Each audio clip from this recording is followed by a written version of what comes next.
Hello, আসসালামু আলাইকুম। আশা করি সবাই ভালো আছেন। তো আমরা চলে আসলাম আজকে চারজন আম বাগানে। তো এই সিজনে তো আম নাই, তো দেখলাম দূর থেকে দেখলাম দুইটা আম চুরি করার জন্য আমরা সবাই চলে আসলাম দেখার সাথে সাথে। বাট এখন আম পাড়তে যে অনেক কাহিনী, অনেক কিছু হয়ে গেল। তো ভিডিওটা সম্পূর্ণ না টেনে দেখবেন। আর এখন দেখেন অনেক চেষ্টা করতেছে আম পাড়ার জন্য, কিন্তু পারতেছে না। এই যে আমার সাথে রিমন আছে, কিছুক্ষণ পরে সে পরে যায় ইনজুরি হবে।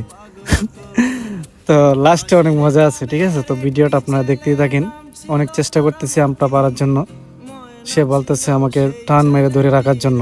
তো আমার যত শরীরে শক্তি আছে তা দিয়ে টান মেরে ধরতেছে, কিন্তু সে পারতেছে না। তো দেখতে থাকেন। তো এখন শাওনও আসতেছে, শাওনও অনেক চেষ্টা করতেছে দূর থেকে। দেখেন সে কি করে। এই যে দেখেন এখন লাফ দিবে, এই যে এখন লাফ দিবে। এখন বলতেছে শাওন তুমি আসো। তো শাওন কথা শুনে না, শাওন বলে তোমরা পারো, ঠিক আছে আমি দেখতেছি। তো যাই হোক, এখন দেখেন রিমনে কি করে, এখন পুরা যায় ইনজুরি হবে। এই যে দেখেন, ইস, একটুর জন্য তোর মাজাটা ভাঙেনি। যাই হোক, এখন আমরা আমটাকে এখন ভর্তা বানিয়ে খাবো।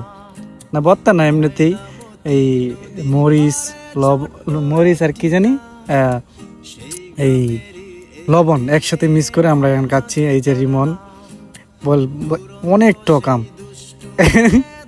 এই যে সাগর, তারপরে এই যে শাওন, ঠিক আছে?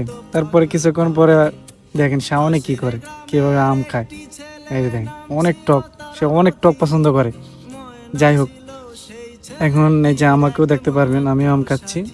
এই যে এত সময় আমি ভয়েস দিতেছিলাম, বাট ভিডিওটা দেখার জন্য অসংখ্য ধন্যবাদ। এমন ভালো ভালো ভিডিও দেখার জন্য অবশ্যই চ্যানেলটাকে সাবস্ক্রাইব করে রাখুন। আল্লাহ হাফিজ।